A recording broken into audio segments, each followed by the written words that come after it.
HSC শিক্ষার্থীরা, আজকে প্রিজমের পক্ষ থেকে প্রজেক্ট এইস এর ফিনান্স, ব্যাংকিং ও বীমা প্রথম পত্রের তৃতীয় ক্লাসে তোমাদের স্বাগত। আমরা হলো ফিনান্স প্রথম পত্রের ফার্স্ট চ্যাপ্টার অর্থায়নের সূচনা এই চ্যাপ্টারটা নিয়ে আলোচনা করতেছিলাম। তো বিগত দুইটা ক্লাসে আমরা হলো এই চ্যাপ্টারের অনেকগুলো টপিক কভার করেছি। তো যারা হলো বিগত দুইটা ক্লাস দেখো নাই এখন পর্যন্ত তারা দেখে আসতে পারো। তো আজকের ক্লাসে হলো আমরা মেইনলি বাকি যে টপিকগুলো আছে, যেমন হলো অর্থায়নের ক্রমবিকাশ, তারপর হলো সামাজিক দায়বদ্ধতা ও অর্থায়ন, তারপর হলো এজেন্সি প্রবলেম এবং বিগত বছরের কয়েকটা বোর্ডের কোশ্চেন আজকে সলভ করতে যাচ্ছি। তো আমরা আজকের ক্লাসটি শুরু করতে যাচ্ছি। তো যারা হলো ক্লাসটি করতেছো অবশ্যই হলো খাতা কলম নিয়ে বসো, যেগুলো ইম্পর্টেন্ট কি পয়েন্ট আছে ওইগুলো অবশ্যই কি নোট ডাউন করতে হবে। তো ফার্স্ট টপিক হলো অর্থায়নের ক্রমবিকাশ। তো এই টপিকটা আমি দেখি যে অনেক শিক্ষার্থীরা হলো স্কিপ করে যায়। এখান থেকে মেইনলি হলো কোনো সিকিউ আসে না, বাট এখান থেকে দেখা যায় যে এক দুইটা হলো এমসিকিউ আসতে দেখা যায়। সো এমসিকিউর জন্য কিছু এখানে কি পয়েন্টস বা তথ্য আছে যেগুলো আমি স্লাইডে তুলে ধরেছি, এগুলো একটু জানতে হবে যাতে করে তোমরা এমসিকিউতে আনসার করতে পারো। তো অর্থায়নের ক্রমবিকাশ বলতে বোঝানো হচ্ছে কিভাবে আসলে অর্থায়নের কনসেপ্টটা আসছে। এখন আমরা অর্থায়ন বলতে যা জানি চিনি, আগে কিন্তু সেরকম ছিল না। অবশ্যই আস্তে আস্তে কি অর্থায়ন এই ধারণাটা আস্তে আস্তে অনেক উন্নত হয়েছে, প্রসার হয়েছে, তাই না? তো এই ক্ষেত্রে দেখো ফার্স্টে হলো অবশ্যই কি অর্থের সূচনা হয়েছে। আগে কিন্তু অর্থ ছিল না, আগে হলো পণ্য বিনিময় প্রথা ছিল। তারপর আস্তে আস্তে হলো বিভিন্ন ধরনের ধরো তামা, রূপা, স্বর্ণ এগুলার মাধ্যমে হলো বিনিময় করতো। তারপরে হলো আস্তে আস্তে অর্থ আসছে, তারপর হলো ব্যাংকিং ব্যবস্থা আসছে, তারপর ব্যবসা বাণিজ্যের প্রসার হয়েছে। তারপর আস্তে আস্তে হলো অর্থায়নের এই কনসেপ্টটা আরো বিকাশ করছে। তো মেইনলি হলো যে প্রাচীন যুগে কি ছিল, পণ্য বিনিময় প্রথা চালু ছিল। তো তোমরা জানো যে পণ্য বিনিময় প্রথা আসলে কি, অনেকেই জানো যে এটাকে বলা হয়, ইংলিশে বলা হয় বার্টার সিস্টেম, পণ্য বিনিময় প্রথা। অর্থাৎ পণ্যের বিনিময় আসলে পণ্য বিনিময় করতো। ধরো হলো একজনের দরকার, ধরো চালের দরকার, আরেকজনের ধরো কিছু টমেটোর দরকার। তাহলে এখানে কি করতো, যার টমেটো দরকার আর হলো যার চালের দরকার, তো যার টমেটো দরকার সে তাকে হলো চাল দিত, আর হলো যে চালের দরকার সে তাকে হলো বিনিময়ে হলো টমেটো দিত। তো এভাবে আসলে যেহেতু কোনো মাধ্যম ছিল না বিনিময় করার, কোনো অর্থ ছিল না ওই সময়, তাহলে এই ক্ষেত্রে মানুষ ফার্স্টের দিকে হলো এরকম পণ্যের বিনিময়ে পণ্য বিনিময় করা হতো। তাহলে এই ক্ষেত্রে দেখো এই যে পণ্য বিনিময় করতো, একজন চাল দিল আর বিনিময়ে আরেকজন টমেটো দিল। তো এই ক্ষেত্রে দেখো এটার কিন্তু অনেক সীমাবদ্ধতা বা লিমিটেশন আছে। কি কি আছে দেখো, এই যে এগুলা কিন্তু সংরক্ষণ করা যাইতো না, এগুলা কি পচনশীল দ্রব্য, তাই না? তো যদি বলি অর্থ বিভিন্ন ধরনের, ধরো স্বর্ণ, তারপর রূপা, তো এগুলা কিন্তু একটু সংরক্ষণ করা যেত, কিন্তু এগুলা যেহেতু পচনশীল এগুলার ক্ষেত্রে একটা লিমিটেশন হলো এগুলা সংরক্ষণ করা যাইতো না। তারপর আরেকটা কি সীমাবদ্ধতা, ধরো এখানে হলো পরিমাপ যোগ্যতারও একটা সীমাবদ্ধতা ছিল, যে একজন চাল দিবে আরেকজন টমেটো দিব, তাহলে কতটুক চালের বিনিময়ে আসলে কতটুক টমেটো দিবে। তো এই ক্ষেত্রে হলো এই যে পরিমাপ যোগ্যতা, তো এটারও কি একটা সীমাবদ্ধতা ছিল, পরিমাপ করা যেত না, পরিমাপ যোগ্যতা। তো এই যে দেখতেছি যে পণ্য বিনিময় প্রথার হলো বিভিন্ন ধরনের লিমিটেশন আছে। তো এই যে লিমিটেশন এগুলা যেহেতু পণ্য বিনিময় প্রথার ক্ষেত্রে দেখা গেছে, তো তারপরে হলো আস্তে আস্তে হলো বিনিময়ের মাধ্যম হিসাবে আসলো হলো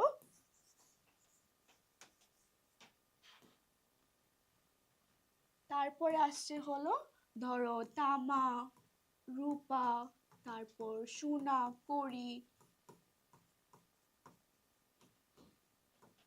তো এগুলা হলো তারপর হলো বিনিময়ের মাধ্যম হিসেবে আসা শুরু করলো।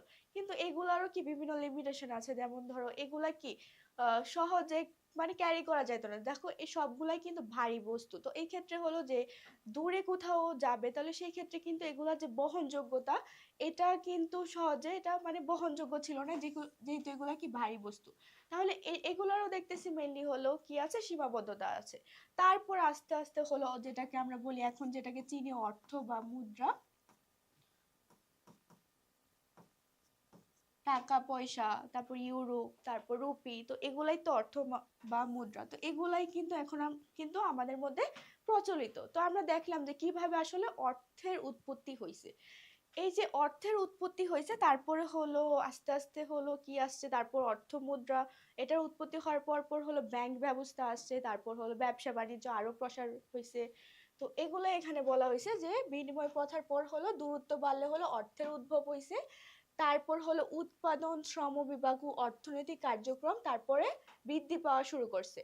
আর হলো 1818 থেকে 19 এই শতকে কি হয়েছে, শিল্প বিপ্লব হয়েছে। এটা আমরা জানি যে এই সময় হলো প্রযুক্তির উন্নয়ন হয়েছে।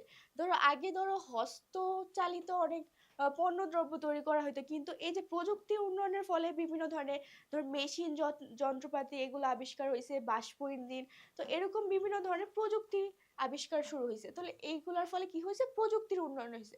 তো যখন প্রযুক্তির উন্নয়ন হয়েছে, মানুষ যখন হলো হাত দিয়ে ধরো পণ্য সামগ্রী তৈরি করতো, আর প্রযুক্তি উন্নয়নের ফলে কি প্রযুক্তি দিয়ে যদি ওই পণ্যগুলো উৎপাদন করে তাহলে কি আরো কম সময়ে বেশি পরিমাণ উৎপাদন করা যাবে।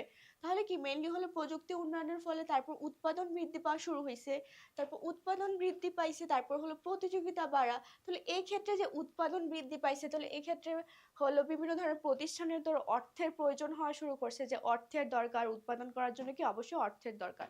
তাহলে এই যে অর্থের দরকার, তারপর হলো এই অর্থটাকে অবশ্যই কি ব্যবস্থাপনার দরকার আছে। তো এই যে এইভাবে কি আসলে কি আমরা দেখতেছি যে অর্থায়নের কনসেপ্টটা আস্তে আস্তে আসা শুরু করেছে। তারপরে হলো ঊনবিংশ শতাব্দীর শেষের দিকে হলো অর্থায়ন একটা আলাদা বিষয় হিসেবে স্বীকৃতি লাভ করে। আগে হলো অর্থায়ন মূলত একটা ধরা হতো যে অর্থনীতির একটা অংশ হিসাবে ধরাইতো, কিন্তু আস্তে আস্তে হলো ঊনবিংশ শতাব্দীর শেষে হলো অর্থায়ন একটা আলাদা বিষয় হিসাবে রূপ লাভ করে। তারপর হলো এখানে বলা হয়েছে যে আধুনিক অর্থায়নের ভিত্তি স্থাপন করেন হলো থমাস অ্যালগিন। এটা অনেক সময় এমসিকিউতে আসে কোশ্চেনটা, যে আধুনিক অর্থায়নের ভিত্তি স্থাপন করেছেন কে, তাহলে উত্তর হবে থমাস এল গ্রিন।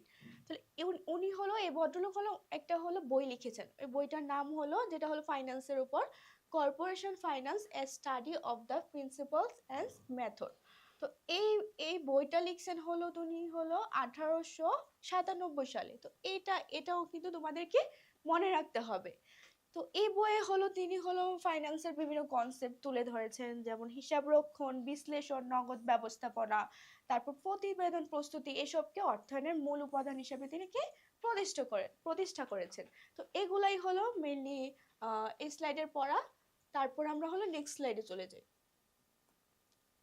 এখন আমরা দেখবো যে বিভিন্ন দশকে আস্তে আস্তে কিভাবে আরো অর্থায়নটা কিভাবে আরো উন্নয়ন লাভ করছে।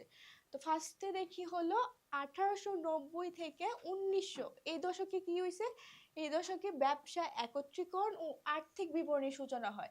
অর্থাৎ এই সময় হলো ব্যবসায় একত্রিত হওয়া শুরু করছে, তারপর হলো বিভিন্ন ধরনের আর্থিক ব্যবস্থাপনা আলাদা বিষয় হয়ে ওঠে। তাহলে এই ব্যবসা একত্রিত হওয়া বলতে কি বোঝানো হয়েছে, অর্থাৎ এখানে হলো বিভিন্ন ধরনের দুই বা তার বেশি কোম্পানি হলো একসাথে হয়ে ব্যবসা পরিচালনা শুরু করছে।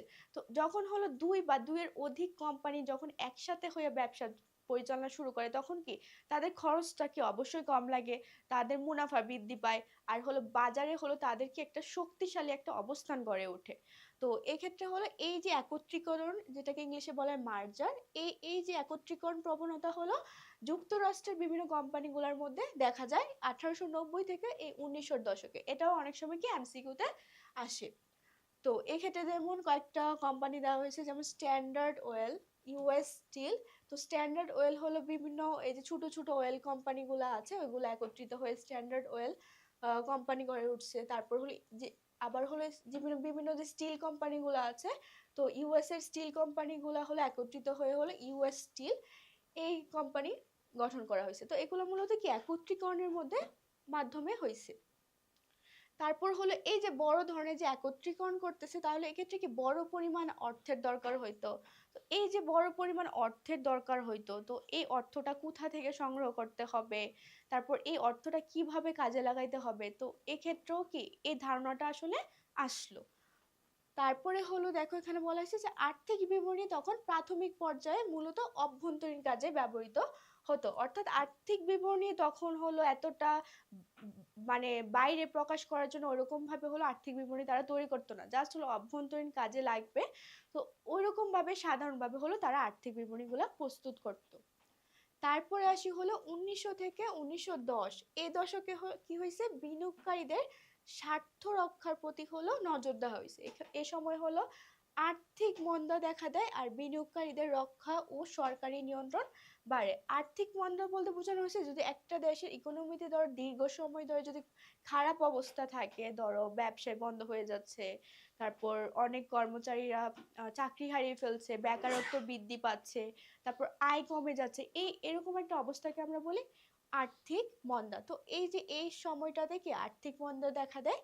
তারপর হলো কোম্পানিগুলো তারল্য, দেউলিয়া রোধ ও পুনর্গঠনের দিকে মনোযোগ দেওয়া যায়। তো কিভাবে এই সময় হলো যখন আর্থিক মন্দা দেখা দেয়, তখন কোম্পানিগুলো দেখলো কিভাবে তারল্য বজায় রাখা যায়, অর্থাৎ তাদের হাতে কিভাবে এনাফ পরিমাণ ক্যাশ টাকা কিভাবে আহ সংগ্রহ করা যায় এটার প্রতি। তারপর হলো কিভাবে দেউলিয়া রোধ করা যায়। দেউলিয়া বলতে বোঝানো হয় যে কোন একটা প্রতিষ্ঠানের যদি আহ সম্পদ যদি কম হয় দায়ের তুলনায়, অর্থাৎ সম্পদের তুলনায় যদি দায় বেড়ে যায়, সেক্ষেত্রে আদালত ওই প্রতিষ্ঠানকে কি দেউলিয়া ঘোষিত করতে পারে। তো এই সময় এসে কি করলো কোম্পানিগুলো, কিভাবে এই দেউলিয়া ঠেকানো যায় এটার প্রতি নজর দিল। তারপর হলো কিভাবে যেগুলা হলো যে কোম্পানিগুলা হলো অলরেডি খারাপ অবস্থা, এগুলা কিভাবে আরো আরো ভালোভাবে পুনর্গঠন করা যায়, তো এগুলার দিকে মেইনলি হলো মনোযোগ দেওয়া হয়েছে। তারপর হলো আর্থিক তথ্য প্রকাশ বাড়ে, অর্থাৎ আগে ধরো হলো কোম্পানিগুলা কি করতো, বাইরে হলো কোনো তথ্য প্রকাশ করতো না, কোম্পানি কিরকম অবস্থা বা কি এরকম কোনো কিছু প্রকাশ করতো না, বাট হলো এই যে এ দশকে মেইনলি হলো কোম্পানিগুলো আর্থিক তথ্য প্রকাশ করা শুরু করেছে, যে বর্তমানে হলো কোম্পানির অবস্থা আসলে কিরকম, কোম্পানি কি প্রফিট করতেছে নাকি কোম্পানির সম্পদ কতটুকু, দায় কতটুকু, তো এই সংক্রান্ত তথ্য প্রকাশ করা শুরু করেছে। তারপর হলো নগদ নীতি, বিল পরিশোধ ও আর্থিক প্রতিবেদন তৈরির উপর গুরুত্ব বৃদ্ধি পায় এ সময়ে। তারপরে আসি হলো 1910 থেকে 1920 এর দশক, এ সময় হলো শিল্প বিপ্লব ও প্রযুক্তিগত কি উন্নয়ন হয়েছে। এ সময় প্রযুক্তি ও ভর উৎপাদন ফাইন্যান্সকে বদলে দেয়। এ সময় হলো হেনরি ফোর্ডের একটা মডেল আছে, যেটা হলো হেনরি ফোর্ড হলো 1913 সালে এই মডেলটা হলো আবিষ্কার করেছেন। তো এটা মেইনলি হলো কিভাবে সহজে গাড়ি উৎপাদন করা যায় ওটার উপর একটা মডেল। তো এই যে কিভাবে সহজে কম খরচে গাড়ি উৎপাদন করা যায়, তো এই যে মডেলটা আবিষ্কার করার ফলে কি হয়েছে, যে এখন হলো শিল্প প্রতিষ্ঠানগুলো কম খরচে কিভাবে দ্রুত গাড়ি উৎপাদন করা যায়, তো ওইটা সম্পর্কে জানলো। মেইনলি হলো এই সময় এসে কি গাড়ি উৎপাদনের পরিমাণ বৃদ্ধি পাইছে, তারপর প্রতিষ্ঠানের কি লাভ বাড়তে শুরু করছে। তারপর হলো শিল্প প্রতিষ্ঠানের কি চাহিদা বৃদ্ধি পায়, যেহেতু উৎপাদন বৃদ্ধি পাইছে, তাহলে এক্ষেত্রে কি এই উৎপাদন যেহেতু বৃদ্ধি পাইছে, তো এক্ষেত্রে উৎপাদন করার জন্য কি পর্যাপ্ত পরিমাণ তহবিলের দরকার হতো। তারপর এই জন্য কি তহবিল সংগ্রহের জন্য প্রতিষ্ঠানগুলো কি করতো, শেয়ার বিক্রি করতো, আর হলো বাহ্যিক অর্থায়নের উপর কি গুরুত্ব বাড়ানো শুরু করছে এই সময়। তারপরে হলো 1920 থেকে 1930 এর দশক, এই সময় হলো বিশ্লেষণমূলক কলা কৌশলের প্রচলন হয়, বিভিন্ন ধরনের যে অর্থায়ন সম্পর্কিত মডেল। তারপর হলো এই সময় কি হয়েছে, যে কম্পিউটার আবিষ্কার হয়েছে। কম্পিউটার আবিষ্কার হওয়ার ফলে কি হয়েছে, ধরো কম্পিউটারের মাধ্যমে হলো তথ্য সংগ্রহ করে, বিভিন্ন ডেটা সংগ্রহ করে এগুলো স্টোর করে রাখতে পারতো। তারপর হলো এই ডেটাগুলোর উপর বিভিন্ন ধরনের অ্যানালাইসিস করতে পারতো। তো এটাই বলা হয়েছে যে এই কম্পিউটার আবিষ্কার হয়েছে এই সময়। তারপর হলো বিশ্লেষণাত্মক বিভিন্ন পদ্ধতি আবিষ্কার হয়েছে, যা ফাইন্যান্সের মধ্যে বা অর্থায়নের মধ্যে প্রবেশ করে। তো এই সময়ে হলো অপারেশন রিসার্চ ও সিদ্ধান্ত তত্ত্বের প্রয়োগ শুরু হয়, বিভিন্ন ধরনের তত্ত্ব আবিষ্কার হয়।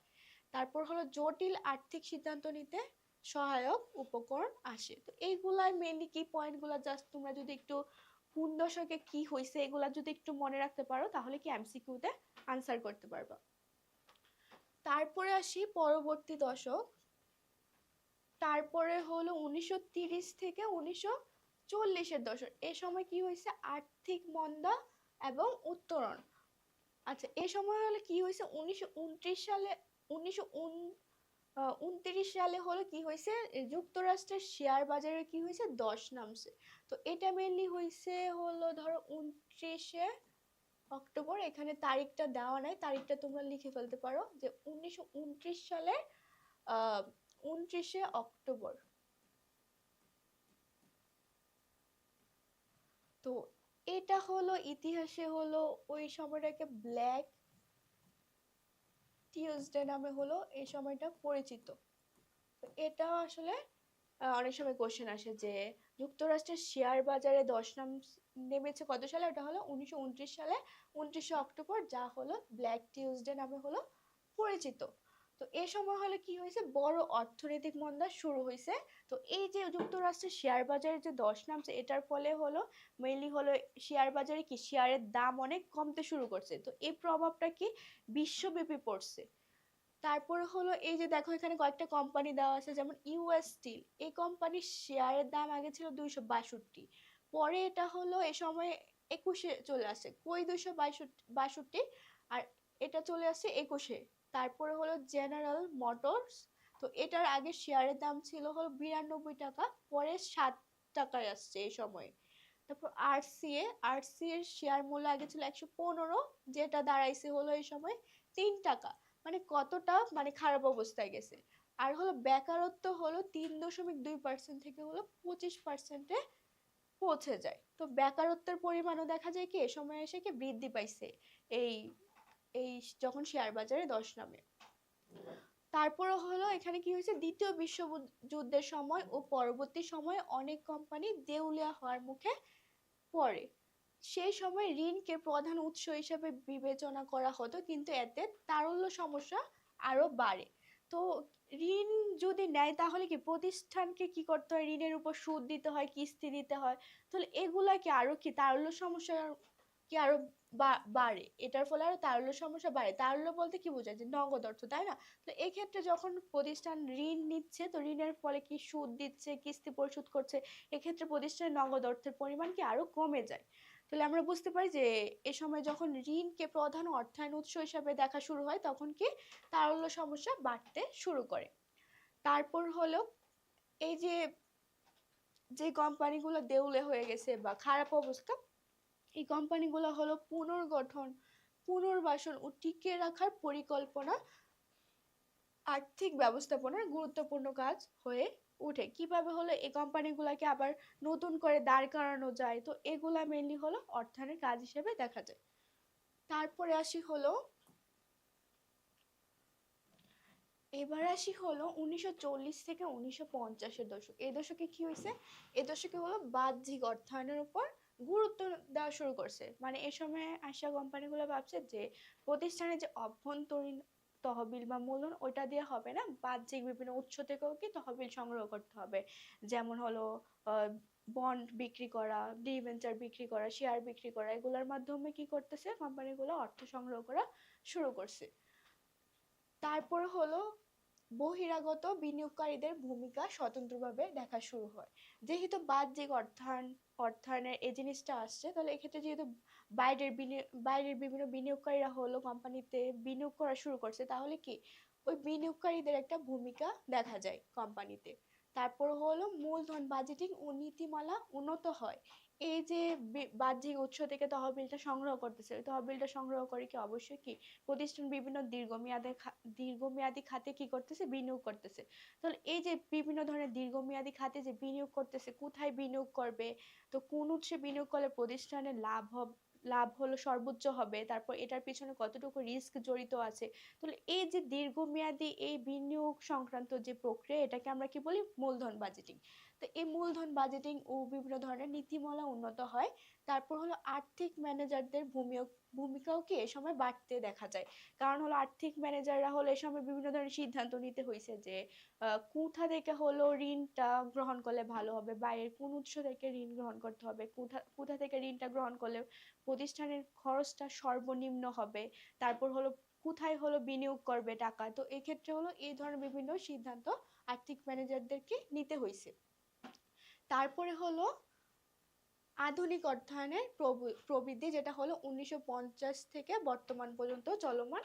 তো এই সময় কি হয়েছে, এই সময় থেকে 1950-এর পর থেকে মূলত কি আধুনিক অর্থায়নের যাত্রা শুরু হয়।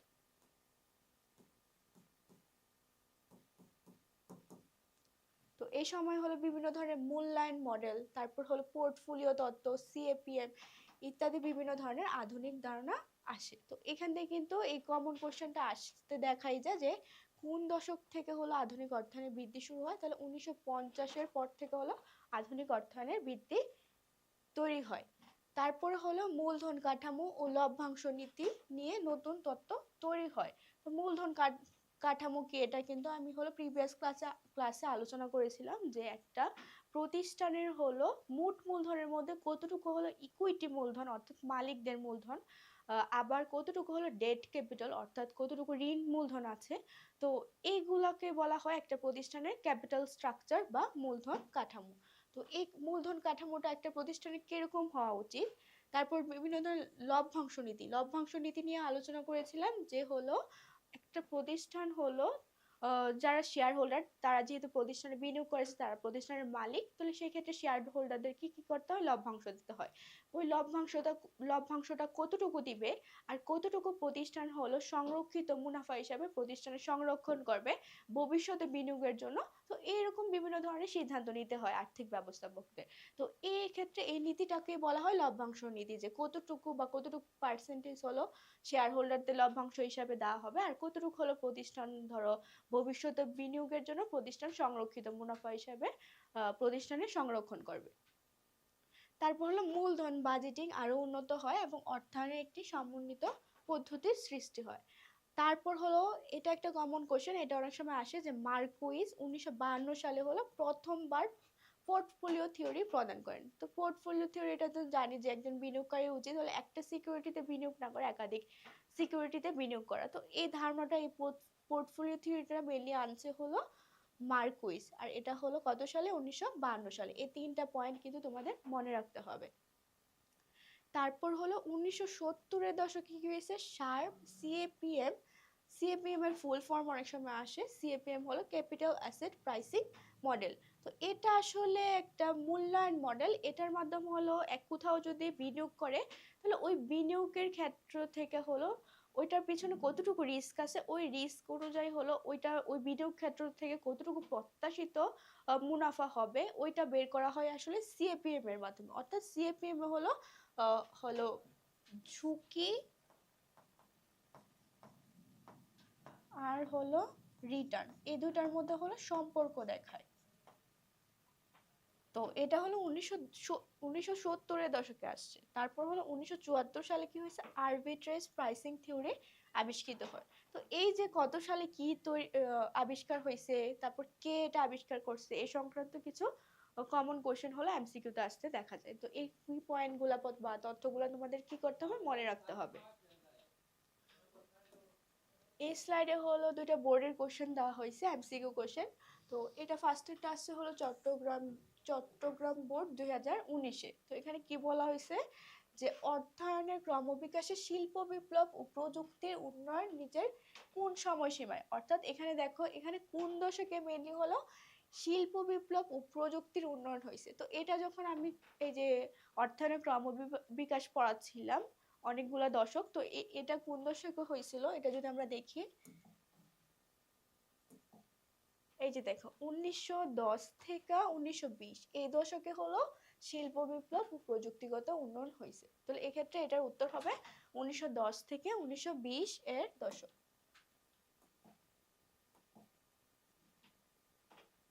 1910 থেকে 1920 এর দশক, উত্তর হবে ক। তারপর বলা হয়েছে যে কোন সালে হলো আরবিট্রেজ প্রাইসিং থিওরি আবিষ্কৃত হয়। তো এটাও কিন্তু আমরা দেখছিলাম প্রিভিয়াস স্লাইডটায়। এই যে আরবিট্রেজ প্রাইসিং থিওরি আবিষ্কৃত হয় 1974 সালে। তাহলে এটার উত্তর হবে 1974। তো এরকম ধরনের মেইনলি এই টপিকটা থেকে তোমাদের এমসিকিউ আসে, কোনো সিকিউ আসে না এই পর্যন্ত, আশা করি আসবেও না। তো এরপর আসি পরের যে টপিকটা আমি পড়াবো সেটা হলো সামাজিক দায়বদ্ধতা এবং অর্থায়ন।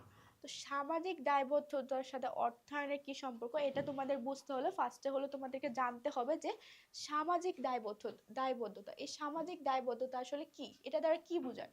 তো এখানে দেখো বলা হয়েছে যে একটা ব্যবসায়ী প্রতিষ্ঠানের সাথে কি বিভিন্ন পক্ষ জড়িত থাকে, যেমন শেয়ার মালিক কি করে, ব্যবসায়ী কি করে, মূলধন দেয়, তাই না। তারপর হলো ব্যবস্থাপক কি করে, ব্যবসায়ীর কি ব্যবস্থাপনার দায়িত্বে থাকে, ম্যানেজমেন্টের দায়িত্বে থাকে। তারপর হলো ভোক্তা কি করে, ভোক্তারা কি হলো প্রতিষ্ঠান থেকে ধরো কি সেবা গ্রহণ করে বা পণ্য ক্রয় করে, তো তাদেরকে কি বলে আমরা, ভোক্তা।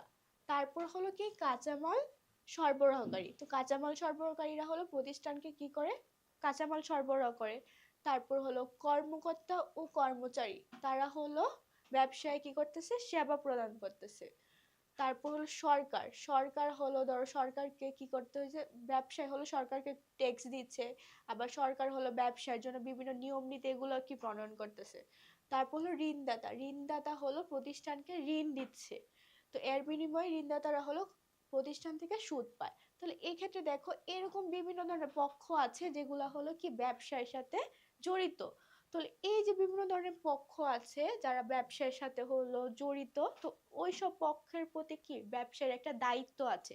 তো এটাকে বলা হয় আসলে কি সামাজিক দায়বদ্ধতা। কিরকম দায়িত্ব, ধরো হলো যারা শেয়ার মালিক আছে, তো তাদের মূলধন নিয়ে হলো কি করতেছে, কোম্পানি ব্যবসা করতেছে, এক্ষেত্রে ধরো তাদের যে মূলধনটা নিয়ে ব্যবসা করতেছে ওই মূলধনটা কোনো রিস্কি প্রজেক্ট বা বিনিয়োগ ক্ষেত্রে বিনিয়োগ করা যাবে না, তাদেরকে ঠিকভাবে লভ্যাংশ দিতে হবে। তারপর হলো যারা ব্যবস্থাপক আছে তাদেরকে ঠিকভাবে বেতন বোনাস এগুলো দিতে হবে। তারপর হলো যারা ভোক্তা আছে তাদেরকে কি করতে হবে, পণ্য সরবরাহ করতে হবে ন্যায্য মূল্যে, কোনো মানে খারাপ পণ্য দেওয়া যাবে না। তো এগুলা হলো ভোক্তার প্রতি হলো দায়িত্ব। তারপর হলো কাঁচামাল সরবরাহকারী, যারা কাঁচামাল সরবরাহ করে তাদেরকে কি করতে হবে, তাদেরকে ধরো হলো তাদের টাকা ঠিক মতো পরিশোধ করতে হবে। তারপর কর্মকর্তা কর্মচারীদের বেতন ভাতা ঠিক সময় দিতে হবে। তারপর সরকারকে কর দিতে হবে। তারপর হলো ঋণদাতাদেরকে ঠিক সময় সুদ দিতে হবে, তাদের আসল অর্থ ঠিক সময় পরিশোধ করতে হবে। তো এগুলা মেনলি হলো বিভিন্ন পক্ষের প্রতি একটা ব্যবসায় প্রতিষ্ঠানের দায়িত্ব। তো এই দায়িত্বগুলা ঠিকভাবে পালন করাকে বোঝানো হয় যে সামাজিক দায়বদ্ধতা।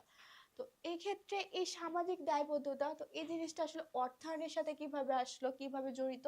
তো অর্থায়নের মূল লক্ষ্য কি, আমরা গত ক্লাসে কিন্তু আলোচনা করেছিলাম যে অর্থায়নের দুইটা লক্ষ্য, একটা হলো স্বল্প মেয়াদী লক্ষ্য যেটা হলো মুনাফা অর্জন, আর যেটা দীর্ঘমেয়াদী লক্ষ্য সেটা হলো সম্পদ সর্বাধিকরণ। যদি কোনো সময় কোশ্চেন আসে যে যদি বলে দেওয়া হয় যে স্বল্প মেয়াদী নাকি দীর্ঘমেয়াদী, এই ওয়ার্ডগুলো যদি না দেওয়া থাকে তাহলে যদি এরকম ভাবে কোশ্চেনটা আসে যে অর্থায়নের মূল লক্ষ্য কি, তার মানে তোমরা এটার আনসার করবা যে সম্পদ সর্বাধিকরণ। কারণ হলো একটা প্রতিষ্ঠানের অর্থায়নের লক্ষ্য সম্পদ সর্বাধিকরণ হওয়াই উচিত, কারণ মুনাফা সর্বাধিকরণের আমরা জানি কি বিভিন্ন ধরনের সীমাবদ্ধতা আছে। তাহলে এই যে অর্থায়নের মূল লক্ষ্য হলো সম্পদ সর্বাধিকরণ,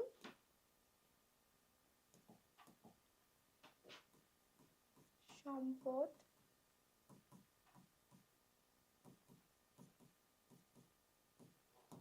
সম্পদ সর্বাধিকরণ কিভাবে হয়, প্রতিষ্ঠানের সম্পদ সর্বাধিকরণ হয় প্রতিষ্ঠানের শেয়ারের বাজার মূল্য বৃদ্ধি পেলে। তো এই যে শেয়ারের বাজার মূল্য যদি প্রতিষ্ঠান এই যে সামাজিক দায়বদ্ধতা এই জিনিসগুলো যদি ঠিকভাবে যদি পালন করে, তার মানে এইগুলা কিন্তু একটা প্রতিষ্ঠানের শেয়ার বাজারের উপর প্রভাব ফেলে। এগুলা যদি ঠিকভাবে করে একটা প্রতিষ্ঠান, তার মানে প্রতিষ্ঠানের শেয়ারের বাজার মূল্য বৃদ্ধিতে সহায়তা করে। তো শেয়ারের বাজার মূল্য বৃদ্ধি পাইলে অ্যাকচুয়ালি প্রতিষ্ঠানের কি হবে, সম্পদ সর্বাধিকরণ হবে। তো এটা কি মেনলি অর্থায়নের মূল লক্ষ্য। তো এখানে দেখো এভাবে দেওয়া হয়েছে যে অর্থায়নের সামাজিক দায়বদ্ধতা বলতে এই সকল স্বার্থ সংশ্লিষ্ট পক্ষ কারা, এই যে শেয়ার মালিক, ব্যবস্থাপক, ভোক্তা, কাঁচামাল সরবরাহকারী, কর্মকর্তা কর্মচারী, সরকার, ঋণদাতা ইত্যাদি বিভিন্ন পক্ষ হলো ব্যবসায় স্বার্থ সংশ্লিষ্ট পক্ষ। এই সকল পক্ষের স্বার্থ রক্ষা করে প্রতিষ্ঠানের সম্পদ সর্বাধিকরণকে অর্থায়নের সামাজিক দায়বদ্ধতা বলা হয়। অন্যভাবে বলা যায় যে সমাজের প্রতি ব্যবসায়ের যে দায়িত্ব তাকে আসলে সহজ অর্থে ব্যবসায় বা অর্থায়নের সামাজিক দায়িত্ব বলা হয়। তো এই যে সামাজিক দায়বদ্ধতার কথা যে বললাম, তো এটা হলো, তো একটা ব্যবসার সাথে কি বিভিন্ন পক্ষ জড়িত, তো এই যে বিভিন্ন পক্ষের কার প্রতি আসলে কোনটা করা উচিত, কোন দায়িত্বটা পালন করা উচিত, কোন শ্রেণীর মানুষের প্রতি কোন দায়িত্বটা পালন করতে হবে, এগুলাই মিলিয়ে এখানে দেওয়া হয়েছে। তো ফার্স্টে আসি হলো ক্রেতা ও ভোক্তাদের প্রতি। তো ক্রেতা ও ভোক্তাদের প্রতি একটা ব্যবসায়ী প্রতিষ্ঠানের কি কি দায়বদ্ধতা আছে, ধরো কি কি দায়িত্ব পালন করতে হবে। মেইনলি এখানে বলা হয়েছে যে পণ্যের বাজার স্থিতিশীল রাখতে হবে, তারপর ন্যায্য মূল্যে উন্নত মানের পণ্য সরবরাহ করতে হবে। অর্থাৎ ধরো খারাপ বা নিকৃষ্ট পণ্য বিক্রি করা যাবে না, আর পণ্যের দাম সবসময় ন্যায্য মূল্য হইতে হবে, মানে যেটা যে একটা পণ্যের দাম যেটা রাখা উচিত ওইটাই রাখতে হবে। তারপর হলো চাহিদা মতো পণ্য সামগ্রী অল্প আয়াস, আয়াস বলতে এখানে পরিশ্রম বোঝানো হয়েছে।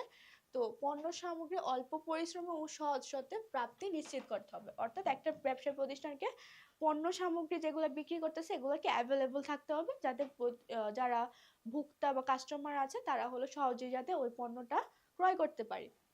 তারপর হলো নতুন পণ্য উৎপাদন বা সংগ্রহ করে ক্রেতাদের সর্বোচ্চ তৃপ্তিদানের ব্যবস্থা করতে হবে। নতুন নতুন পণ্য উৎপাদন করতে হবে, এই উৎপাদন করে কি করতে হবে, কাস্টমারদের সর্বোচ্চ তৃপ্তিদানের ব্যবস্থা করতে হবে, অর্থাৎ কাস্টমারদের সন্তুষ্ট রাখতে হবে।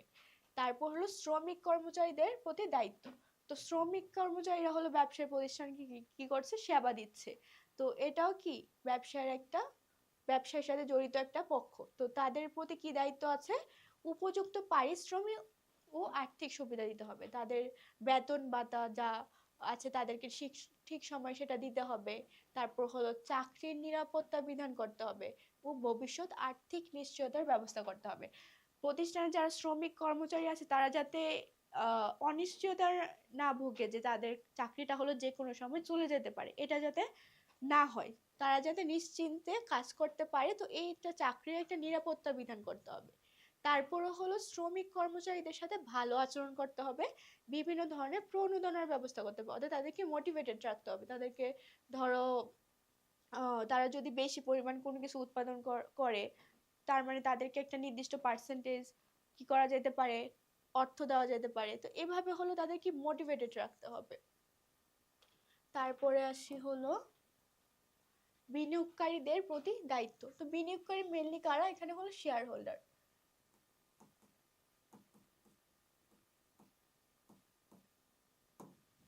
তো তারা কি করতেছে, কোম্পানিতে কি করতেছে, তাদের টাকাটা কি করতেছে, ইনভেস্ট করতেছে। তাহলে এই ক্ষেত্রে তাদের যে বিনিয়োগকৃত অর্থ তার যুক্তিযুক্ত ব্যবহার নিশ্চিত করতে হবে।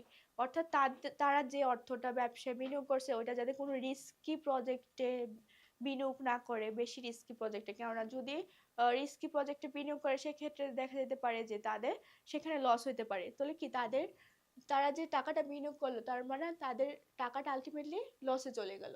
তারপর হলো ন্যায্য ও উৎসাহ ব্যঞ্জক লভ্যাংশ প্রদানের চেষ্টা করতে হবে। তো কোম্পানি হলো শেয়ার হোল্ডারদের কি করে, লভ্যাংশ দেয়। তো এই লভ্যাংশটা কি করতে হবে, ন্যায্য ও উৎসাহ ব্যঞ্জক হতে হবে।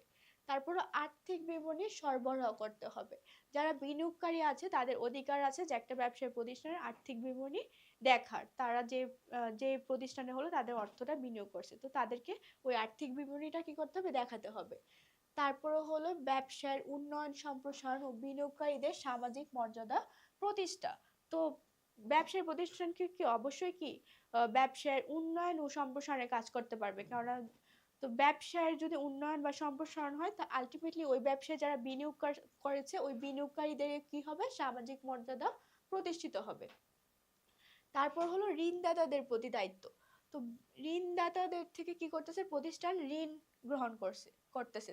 তাহলে তার মানে কি তাদেরকে কি সঠিক সময় ঋণের সুদ ও আসল পরিশোধ করতে হবে। তো এটা একটা দায়িত্ব। তারপর হলো যারা বন্ড হোল্ডার আছে তাদেরকে নিয়মিত সুদ পরিশোধ করতে হবে। তো বন্ড, তারপর ব্যাংক ঋণ, তো এগুলো সবগুলোর মাধ্যমে কি প্রতিষ্ঠান ঋণ নিয়ে থাকে। তো ঋণ নিলে কি করতে হবে, সুদ দিতে হবে। তো এটা সময় মতো দিতে হবে। তো এটাই হলো ঋণদাতাদের প্রতি দায়িত্ব। তারপর হলো সাধারণ সম্প্রদায়ের প্রতি দায়িত্ব, অর্থাৎ সমাজের বিভিন্ন শ্রেণীর প্রতি।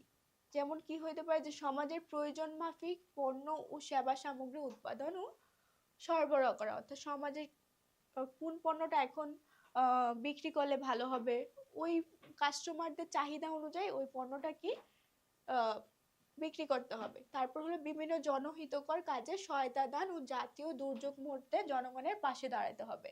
তারপর এলাকায় হাসপাতাল, শিক্ষা প্রতিষ্ঠান ও অন্যান্য কল্যাণধর্মী প্রতিষ্ঠান গঠন করতে পারবে। তো এগুলা কি সবগুলোই সামাজিক দায়বদ্ধতা। তারপর হলো সরকারের প্রতি দায়িত্ব।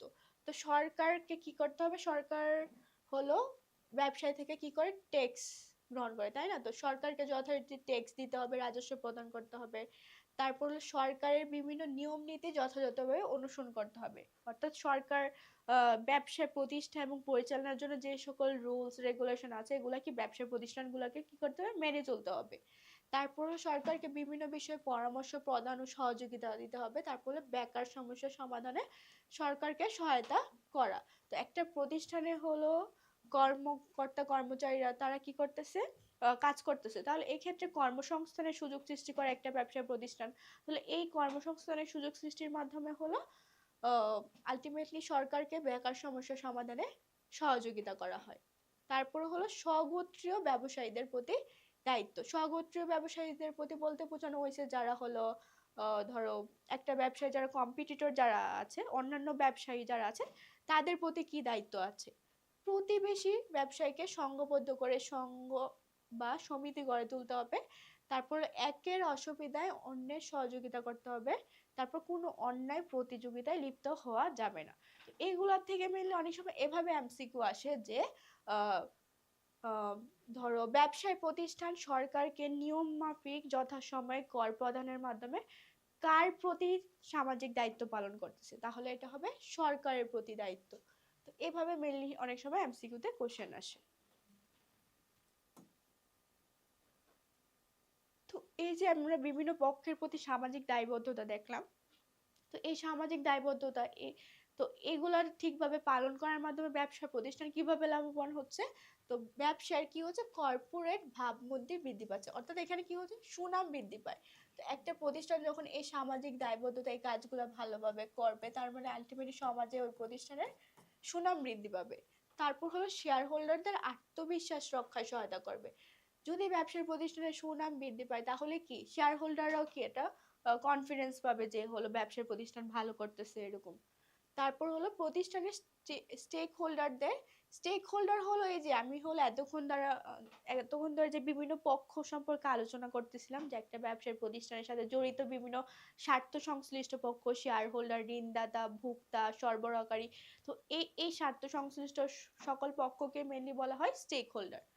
তো এই যে স্টেক হোল্ডার যেমন শেয়ার মালিক, কাঁচামাল সরবরাহকারী, ঋণদাতা, সরকার, তো তাদের তাদের কি হয়, আনুগত্য সৃষ্টি হয়, তাদের অঙ্গীকার পাওয়া যায়। তারপর হলো তাদের শ্রদ্ধা অর্জন করা যায়।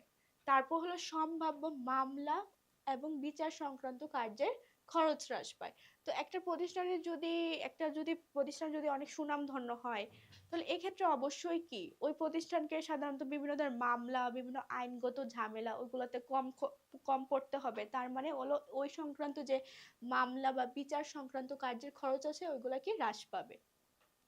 তো এইসব সুবিধার কারণে প্রতিষ্ঠানের নগদ প্রবাহ বৃদ্ধি পাবে। নগদ প্রবাহ বৃদ্ধি মানে প্রতিষ্ঠানের বিক্রি বৃদ্ধি পাবে। বিক্রি বৃদ্ধি পালে অবশ্যই কি প্রতিষ্ঠানের অবশ্যই ক্যাশ ফ্লো হবে, অবশ্যই নগদ প্রবাহ প্রতিষ্ঠানে আসবে। ঝুঁকি হ্রাস পায়, অর্থাৎ প্রতিষ্ঠানের ঝুঁকিও হ্রাস পাচ্ছে, ফলে প্রতিষ্ঠানের শেয়ারের মূল্যের উপর ইতিবাচক প্রভাব পড়ে। ইতিবাচক প্রভাব বলতে একটা শেয়ারের বাজার মূল্য বৃদ্ধিতে সহায়তা করতেছে, একটা প্রতিষ্ঠানের শেয়ারের বাজার মূল্য বৃদ্ধি পায়। তো আমরা জানি যে অর্থায়নের মূল লক্ষ্যই কি, সম্পদ সর্বাধিকরণ। তো যে এই সম্পদ সর্বাধিকরণ এটা আলটিমেটলি কি এই শেয়ারের বাজার মূল্য বৃদ্ধির মাধ্যমে হয়ে থাকে।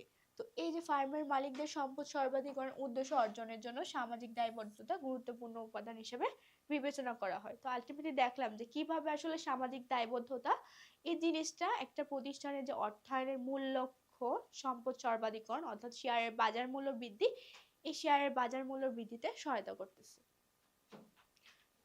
এটাই মেনলি হলো সামাজিক দায়বদ্ধতার টপিক।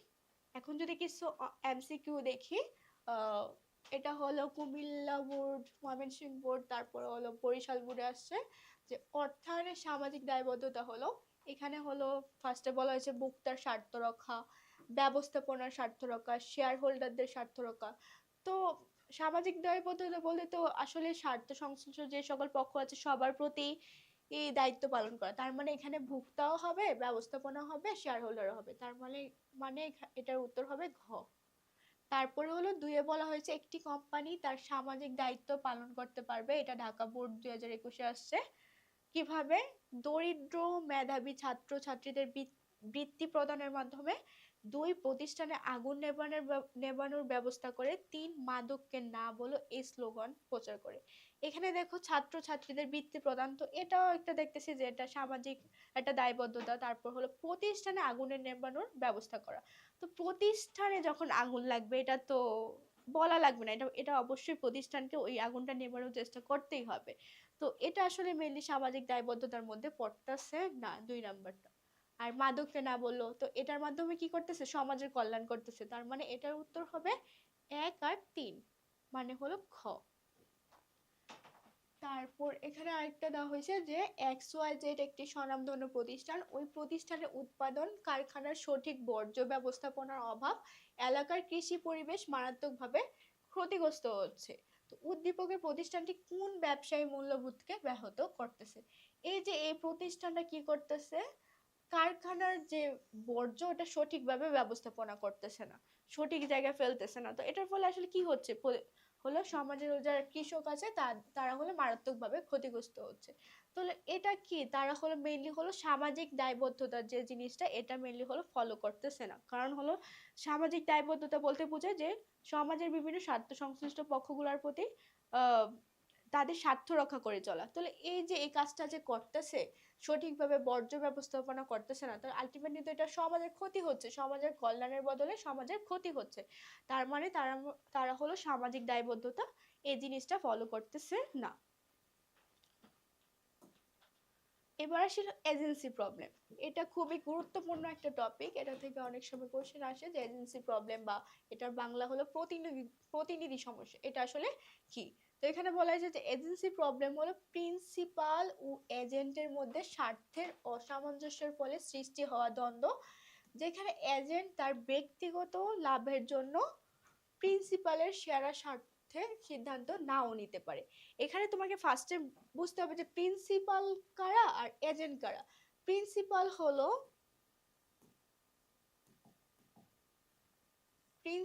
হলো শেয়ার হোল্ডার বা মালিক, তাদেরকে বলা হয় প্রিন্সিপাল, শেয়ার হোল্ডার বা মালিক।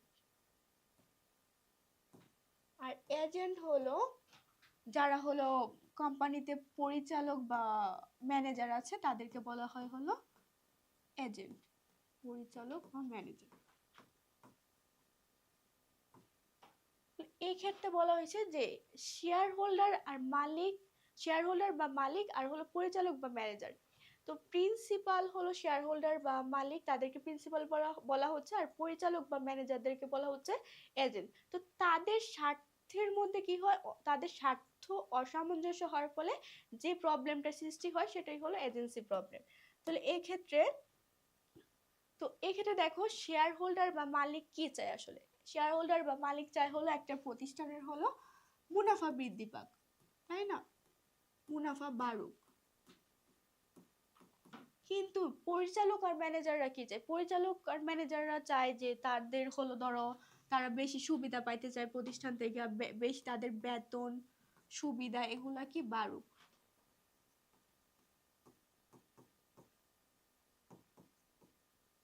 তারা চায় হলো বিলাসবহুল অফিস,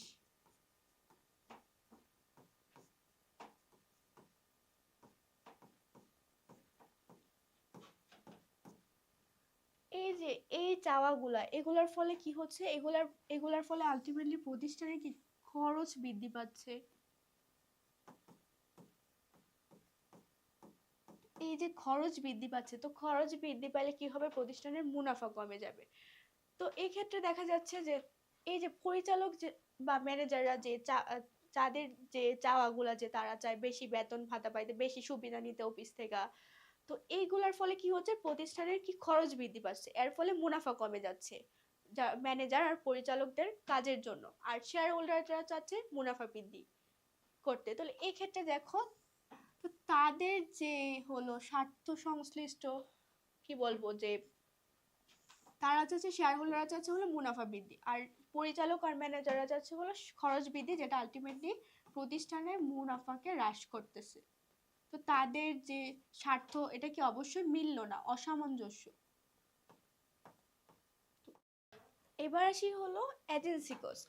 এজেন্সি প্রবলেম কি এটা আমরা বুঝলাম, এবার এজেন্সি কস্ট কি।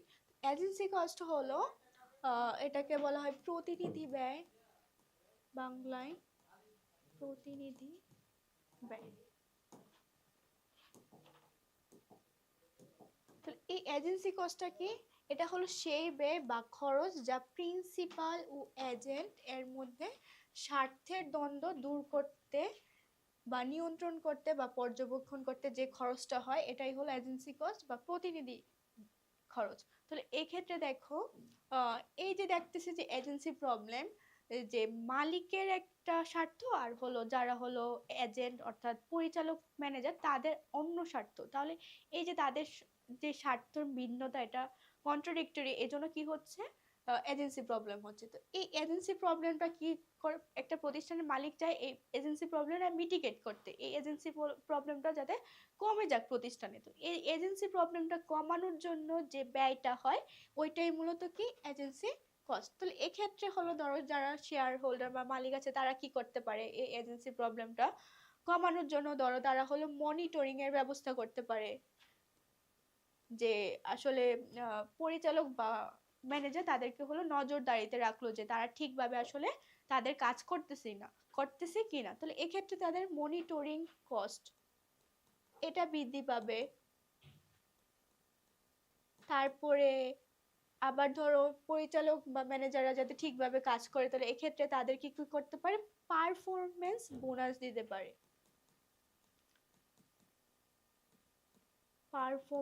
পারফরমেন্স বোনাস এটা কি, ধরো ধরো তাদেরকে সাথে হলো চুক্তি করলো, যারা মালিক পক্ষ আছে তারা হলো পরিচালক ম্যানেজারদের সাথে চুক্তি করলো যে এবছর বা এ মাসে যদি ধরো 10% বা 10% যদি বেশি বিক্রি করতে পারে বা বেশি মুনাফা হয় প্রতিষ্ঠানে, তার মানে প্রতিষ্ঠানে এই একটা পার্সেন্টেজ হলো এটা ম্যানেজার বা পরিচালকরা পাবে। তাহলে এই যে 1% যে বা ধরো 5% 5% যে পাবে, তাহলে এই ক্ষেত্রে তাদের বেতনে 5% তারা কি পাবে, এক্সট্রা পাবে। তাহলে এই ক্ষেত্রে যে 5% দিচ্ছে, তার মানে এটা একটা কস্ট বা খরচ প্রতিষ্ঠানের জন্য। এই যে এই খরচটা হচ্ছে কিসের জন্য, এজেন্সি প্রবলেমটা যাতে না হয় এটা কমানোর জন্য হলো প্রতিষ্ঠান এই খরচগুলো করতেছে। মনিটরিং কস্ট, তারপর পারফরমেন্স বোনাস, তো এই খরচগুলো হচ্ছে মেনলি হলো এজেন্সি প্রবলেম এটাকে কমানোর জন্য। তো এজেন্সি প্রবলেম বা প্রতিনিধি সমস্যা এটা কমানোর জন্য শেয়ার হোল্ডার বা মালিকরা যে খরচটা করে থাকে সেটাকে আমরা বলতেছি এজেন্সি কস্ট। তো এটা এখানে দেওয়া হয়েছে যে এজেন্ট যাতে মালিকদের স্বার্থে কাজ করে, অর্থাৎ মালিক যেটা চায়, মালিক কি চায়, মুনাফা বৃদ্ধি করতে চায়, আর শেয়ার যারা পরিচালক বা ম্যানেজার আছে তারাও যাতে মুনাফা বৃদ্ধি করতে চেষ্টা করে। তো এটার জন্য কি করতেছে, এটা নিশ্চিত করতে যে খরচগুলো হয় সেগুলাই মূলত কি এজেন্সি কস্ট। তো আশা করি বুঝতে পেরেছো যে এজেন্সি প্রবলেম আর এজেন্সি কস্ট এই দুইটা জিনিস আসলে কি। তো এগুলাই মেনলি হলো আমাদের ফার্স্ট চ্যাপ্টারের টপিক, যেটা হলো আমি গত দুইটা ক্লাস আর আজকের ক্লাসে কভার করলাম। তো এখন হলো মেনলি হলো আমরা বোর্ডের 3টা সিকিউ দেখবো, যেগুলো হলো বিভিন্ন বোর্ডে আসছে। তো এই সিকিউ গুলো যদি দেখি, ফার্স্টে হলো এটা হলো চট্টগ্রাম বোর্ড 2023-এ আসছে। তো এখানে কথা বলা হয়েছে তারল্য কি। তো তারল্য কি এটা আমি আলোচনা করেছিলাম গত ক্লাসে। তারল্য হলো কোনো সম্পদ বা পণ্য বা সিকিউরিটি কত দ্রুত নগদে রূপান্তর করতে পারবে, তো এটার সক্ষমতাকে বলা হয় আসলে তারল্য। তো এই যে বিভিন্ন ধরনের সিম্পল সিম্পল ডেফিনেশন আছে বিভিন্ন ধরনের টপিকসের, যেমন তারল্য ও মুনাফা নীতি কি, তারপরে ধরো তারপরে ঝুঁকি ও মুনাফা নীতি কি, তারপর অর্থায়ন কি, ব্যবসায় অর্থায়ন কি, সরকারি অর্থায়ন কি, এই যে ছোট ছোট ছোট যে টার্মগুলো আছে এগুলো থেকে অনেক সময় কি হয় সিকিউর কতে কোশ্চেন আসে, তো এগুলা এই টার্ম এর উত্তরগুলো তোমাদের কি করতে হবে মনে রাখতে হবে। তারপরে হলো খতে বলছে অর্থায়নের ক্ষেত্রে সামাজিক দায়বদ্ধতা কেন গুরুত্বপূর্ণ, তো এটা আমি আলোচনা করেছিলাম যখন সামাজিক দায়বদ্ধতা টপিকটা পড়াচ্ছিলাম, যে সামাজিক দায়বদ্ধতা আসলে একটা প্রতিষ্ঠানের যে বা অর্থায়নের যে মূল লক্ষ্য সম্পদ সর্বাধিকরণ, অর্থাৎ শেয়ারের বাজার মূল্য বৃদ্ধি করা, এই শেয়ারের বাজার মূল্য বৃদ্ধিতে হলো সামাজিক দায়বদ্ধতা এটা প্রভাব ফেলে, অর্থাৎ একটা প্রতিষ্ঠানের শেয়ারের বাজার মূল্য বৃদ্ধিতে হলো সামাজিক দায়বদ্ধতা কাজ করে থাকে, ইতিবাচক প্রভাব ফেলে। তো এই জন্য বলা হয় যে অর্থায়নের ক্ষেত্রে সামাজিক দায়বদ্ধতা গুরুত্বপূর্ণ। তো এক্ষেত্রে গড় জন্য আমাদেরকে উদ্দীপকটা পড়তে হবে। তো এখানে কি বলা হয়েছে যে লিয়ানা ও লিমন দুই ভাই বোন। লিয়ানা এমন একটি প্রতিষ্ঠানে কাজ করে যা মূলত মানব কল্যাণের উদ্দেশ্যে পরিচালিত হয়। প্রতিষ্ঠানটি সমাজে পিছিয়ে পড়া দরিদ্র ও সুবিধা বঞ্চিত মানুষদের সেবা প্রদানের জন্য প্রয়োজনীয়। তারপরে বলা হয়েছে তহবিলে দেশি ও বিদেশি বিভিন্ন দাতাদের নিকট হতে এই অর্থটা সংগ্রহ করা হয়। অন্যদিকে হলো লিমন কি হয়েছে, লিমন হলো যে প্রতিষ্ঠানে কাজ করে সেটির উদ্দেশ্য হলো মুনাফা অর্জন করা। প্রতিষ্ঠানটি নির্মাণ শিল্প, কাগজ শিল্প ও তৈরি পোশাক শিল্পে বিপুল পরিমাণ অর্থ বিনিয়োগ করে দেশের অর্থনৈতিক উন্নয়নে গুরুত্বপূর্ণ অবদান রাখছে। এখন গতে বলা হয়েছে যে উদ্দীপকে উল্লেখিত লিয়ানার প্রতিষ্ঠানটি কোন ধরনের অর্থায়ন প্রক্রিয়ার সাথে যুক্ত। তো লিয়ানার প্রতিষ্ঠানটি মেইনলি কোন ধরনের এটা আমাদের ফার্স্টে বুঝতে হবে। তো এই যে লিয়ানার প্রতিষ্ঠানটা দেখো এখানে কি বলছে, লিয়ানার প্রতিষ্ঠানটা হলো মূলত মানব কল্যাণের উদ্দেশ্যে কাজ করে থাকে, বিভিন্ন সমাজের পিছিয়ে পড়া দরিদ্র সুবিধা বঞ্চিত মানুষদেরকে কি করে সেবা প্রদান করে, আর তারা মেইনলি হলো বিভিন্ন দাতা সংস্থা এইসব উৎস থেকে হলো অর্থ সংগ্রহ করে থাকে। তো যখন আমি অর্থায়নের শ্রেণী বিভাগ পড়াচ্ছিলাম তখন কিন্তু আমি অর্থায়নের প্রকারভেদ বলছিলাম যে বিভিন্ন ধরনের অর্থায়ন আছে, তো এক্ষেত্রে হলো একটা অর্থায়ন ছিল অব্যবসায় অর্থায়ন। তো অব্যবসায় অর্থায়নের কিন্তু মূল লক্ষ্য মুনাফা অর্জন ছিল না। তো এখানেও দেখো এই যে এটা এই প্রতিষ্ঠানের মূল লক্ষ্য কিন্তু মুনাফা অর্জন, এই প্রতিষ্ঠানের মূল লক্ষ্য হলো সমাজে পিছিয়ে পড়া দরিদ্র সুবিধা বঞ্চিত মানুষদের সেবা প্রদান করা। তার মানে এটা একটা এই প্রতিষ্ঠানটা মেনলি হলো একটা অব্যবসায় প্রতিষ্ঠান। তো অব্যবসায় প্রতিষ্ঠানের অর্থায়ন সম্পর্কিত কার্যাবলীকে আমরা বলি অব্যবসায় অর্থায়ন। তার মানে এখানে গয়ের উত্তর হবে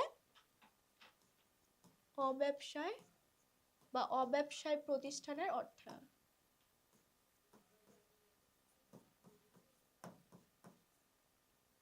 তারপর ঘতে বলা হয়েছে যে লিমনের প্রতিষ্ঠানটি অর্থায়নের নীতিমালা অনুসরণ করে পরিচালিত হচ্ছে, তুমি কি একমত? অর্থায়নের যথোপযুক্ত নীতিমালার আলোকে মতামত দাও। তাহলে এই যে লিমনের প্রতিষ্ঠান সম্পর্কে কি বলা হয়েছে, যে লিমনের প্রতিষ্ঠানটা হলো যে প্রতিষ্ঠানে কাজ করে সেটির উদ্দেশ্য হলো মুনাফা অর্জন। তো আমরা জানি যে ব্যবসায় যে প্রতিষ্ঠান ব্যবসায় বা ব্যবসায় অর্থায়ন, ওই ব্যবসায় অর্থায়নের কিন্তু মুনাফা অর্জন উদ্দেশ্য থাকে ব্যবসায় প্রতিষ্ঠানে। তার মানে লিমন যে প্রতিষ্ঠানে কাজ করতেছে তো এটা আমরা বুঝতেছি এটা হলো একটা ব্যবসায় প্রতিষ্ঠান। প্রতিষ্ঠানটি নির্মাণ শিল্প, কাগজ শিল্প, তারপর হলো তৈরি পোশাক শিল্প, এরকম বিভিন্ন উৎসে হলো তাদের হলো অর্থটা বিনিয়োগ করছে। তো এই ক্ষেত্রে হলো আমরা হলো অর্থায়নের যে নীতিগুলো পড়তেছিলাম, নীতির মধ্যে আমরা দেখেছিলাম না অনেকগুলো নীতি ছিল, ওখানে একটা নীতি ছিল যে পোর্টফোলিও বৈচিত্র্যায়নের নীতি, পোর্টফোলিও বৈচিত্র্যায়নের নীতি। তো এটা আসলে কি, পোর্টফোলিও বৈচিত্র্যায়নের নীতি দ্বারা বোঝায় যে একজন বিনিয়োগকারী শুধুমাত্র একটা প্রজেক্ট বা একটা সিকিউরিটিতে বিনিয়োগ না করে ওই বিনিয়োগকারী একাধিক সিকিউরিটি বা প্রজেক্টে বিনিয়োগ করবে, অর্থাৎ তার এই যে অ্যামাউন্টটা বিনিয়োগ করবে সেটা কি ডাইভার্সিফাই করতে হবে, অর্থাৎ বিভিন্ন ক্ষেত্রে একটু একটু করে বিনিয়োগ করতে হবে, একটা মাত্র কোনো প্রজেক্টে বা সিকিউরিটি বা সম্পদে ওই অর্থটা বিনিয়োগ করা যাবে না। এক্ষেত্রে দেখো এই যে লিমন যে প্রতিষ্ঠানে কাজ করতেছে, ওই লিমনের প্রতিষ্ঠানটাও তার যে টাকাটা বিনিয়োগ করছে এটা নির্মাণ শিল্পে কিছু টাকা বিনিয়োগ করছে, কাগজ শিল্পে কিছু টাকা বিনিয়োগ করছে, তারপর হলো পোশাক শিল্পে কিছু টাকা বিনিয়োগ করছে। তার মানে একটা মাত্র ইন্ডাস্ট্রি বা একটা মাত্র বিনিয়োগ ক্ষেত্রে কিন্তু টাকাটা বিনিয়োগ করে না, একাধিক, এখানে একের অধিক বিনিয়োগ ক্ষেত্রে হলো টাকাটা বিনিয়োগ করছে লিমনের প্রতিষ্ঠান। অর্থাৎ লিমনের প্রতিষ্ঠানটা মেনলি হলো পোর্টফোলিও বৈচিত্র্যায়নের নীতিটা ফলো করছে। তার মানে এখানে এটার উত্তর হবে যে লিমনের প্রতিষ্ঠানটি হলো পোর্টফোলিও বৈচিত্র্যায়নের নীতি অনুসরণ করেছে। তো এগুলাই মেনলি। তো তোমাদের হলো এই এই যে উদ্দীপকটা দেওয়া থাকে, উদ্দীপক থেকে তোমাদের এই কি পয়েন্টস গুলা বের করতে হবে। তোমাকে প্রশ্নে কি চাইছে, তো ওই অনুযায়ী তোমাকে ভাবতে হবে যে এখানে হলো গতে হলো অর্থায়নের প্রক্রিয়া চাইছে, অর্থাৎ কোন ধরনের অর্থায়ন। তো সেই ক্ষেত্রে হলো তোমাকে ওই অনুযায়ী ভাবতে হবে যে এটা আসলে কোন ধরনের প্রতিষ্ঠান, তার মানে ওই প্রতিষ্ঠানের অনুযায়ী হলো এটা হলো ওই ধরনের অর্থায়ন হবে। তো এই ক্ষেত্রে দেখলাম যে লিয়ানার যে প্রতিষ্ঠানটা এটা হলো মেইনলি হলো এটা অব্যবসায় প্রতিষ্ঠান, তাহলে অব্যবসায় প্রতিষ্ঠানের ক্ষেত্রে হলো অব্যবসায় অর্থায়ন, তাহলে এটার উত্তর হবে অব্যবসায় অর্থায়ন। আর ঘতে বলছে যে এটা কোন ধরনের নীতিমালা অনুসরণ করছে বা অর্থায়নের ক্ষেত্রে কোনো নীতি ফলো করছে কিনা। তো লিমনের প্রতিষ্ঠানটা দেখছি যে একাধিক বিনিয়োগ ক্ষেত্রে বিনিয়োগ করছে, তাহলে একাধিক বিনিয়োগ ক্ষেত্রে বিনিয়োগ যেহেতু করছে এটা হলো পোর্টফোলিও বৈচিত্র্যায়নের নীতি, এই নীতিটার সাথে যায়, তার মানে এটা উত্তর হবে এটা। তো এরকম ভাবে কি পয়েন্টস দেখে দেখে তোমাদের কি উত্তরগুলা খুঁজে বের করতে হবে। তারপরে আসি, এই কোশ্চেনটা আসছে হলো বরিশাল বোর্ড 2021-এ। এখানে কি বলা হয়েছে যে পদ্মা ইলেকট্রনিক্স লিমিটেড বিভিন্ন ধরনের ইলেকট্রনিক্স পণ্য উৎপাদন ও বিক্রয় করে। সম্প্রতি কোম্পানিটি ময়মনসিংহের ত্রিশালে একটি বৃহৎ কারখানা স্থাপন করার সিদ্ধান্ত নেয়। কোম্পানির ব্যবস্থাপক প্রত্যাশা করেছেন যে নতুন কারখানা উৎপাদিত পণ্য দেশের চাহিদা মিটিয়ে বিদেশেও রপ্তানি করা যাবে। আর অন্যদিকে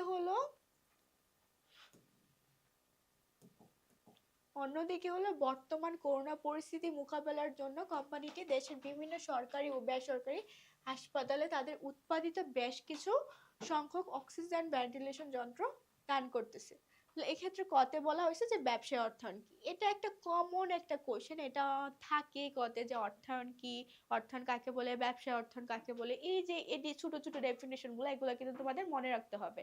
তো ব্যবসায় অর্থায়ন কি, এটা আমরা জানি যে ব্যবসার মূল লক্ষ্য অর্জনের জন্য কি পরিমাণ অর্থের প্রয়োজন, কোন কোন উৎস হতে সেই অর্থগুলা সংগ্রহ করা যায়, সবচেয়ে উপযুক্ত উৎস হতে সেই অর্থটা সংগ্রহ করে তারপর হলো এটা সঠিক ইউটিলাইজ বা ব্যবস্থাপনার কাজকে আমরা বলি হলো ব্যবসায় অর্থায়ন। তারপরে হলো খতে বলা হয়েছে তারল্য ও মুনাফার মধ্যে সম্পর্ক কিরূপ। তো আমরা জানি এটা হলো একটা নীতি থেকে আসছে যে তারল্য বনাম মুনাফা নীতি। তো ওই নীতিতে আমরা দেখছি যে তারল্য মুনাফার মধ্যে আসলে নেগেটিভ বা ঋণাত্মক সম্পর্ক বিদ্যমান।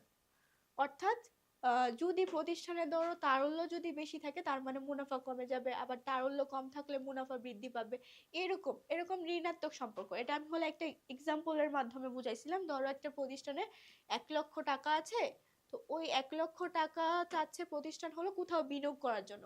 এক্ষেত্রে প্রতিষ্ঠানের কাছে দুইটা অপশন আছে। ধরো প্রতিষ্ঠানের তারল্য আকারে, অর্থাৎ প্রতিষ্ঠানের যে দৈনন্দিন কার্যাবলী ওইটা সম্পাদনের জন্য বা নির্বাহ করার জন্য যে অর্থটা লাগবে ওইটাকে আমরা তারল্য বলতে পারি। তো এটার ক্ষেত্রে ধরো 30,000 টাকা রাখলো, আর বাকি যে 1 লক্ষ টাকার মধ্যে 30,000 টাকা তারল্য আকারে, আর বাকি যে 70,000 আছে ওই 70,000 টাকা অন্য কোথাও বিনিয়োগ করলো।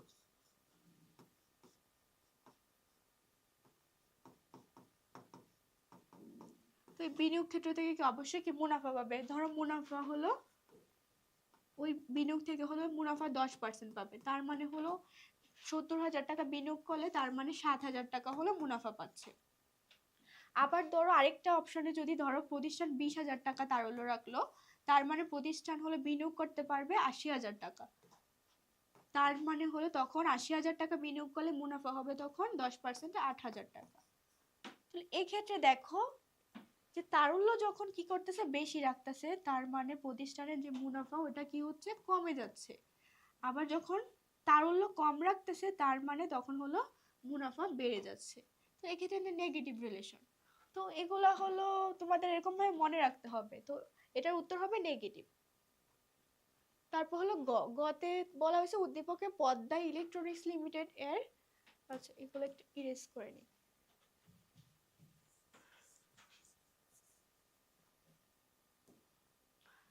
পদ্মা ইলেকট্রনিক্স লিমিটেডের সিদ্ধান্তটি অর্থায়নের কোন কার্যাবলীর অন্তর্ভুক্ত?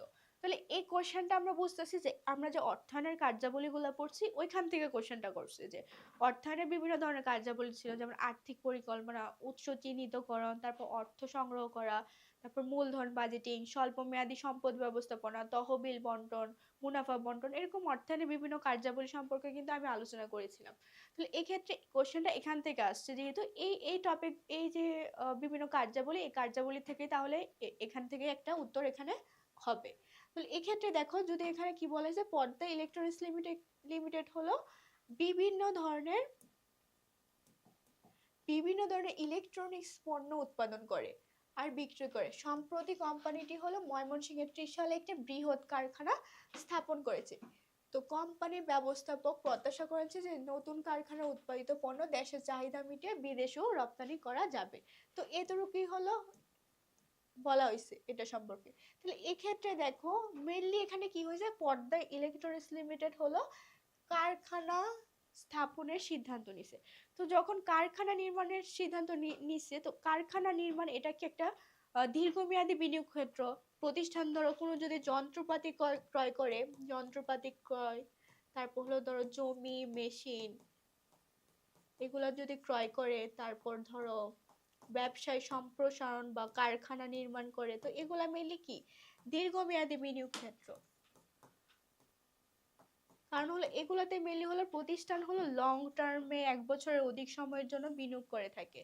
তাহলে এই ক্ষেত্রে প্রতিষ্ঠান যখন কোথাও দীর্ঘমেয়াদী বিনিয়োগ ক্ষেত্রে বিনিয়োগ করার সিদ্ধান্ত নেয়, তাহলে এই ক্ষেত্রে ওই বিনিয়োগ ক্ষেত্রটা থেকে আদৌ কি ভবিষ্যতে পর্যাপ্ত পরিমাণে আয় হবে কিনা, বা ওই বিনিয়োগ ক্ষেত্রটার সাথে কি পরিমাণ ঝুঁকি জড়িত আছে, প্রতিষ্ঠান কি ভবিষ্যতে কি আবার লস করতে পারে নাকি ওই বিনিয়োগ ক্ষেত্র থেকে, এরকম বিভিন্ন ধরনের অ্যানালাইসিস করে ওই বিনিয়োগ সিদ্ধান্তটা নিতে হবে যে প্রতিষ্ঠান আদৌ কি ওই প্রজেক্টে বিনিয়োগ করবে কিনা।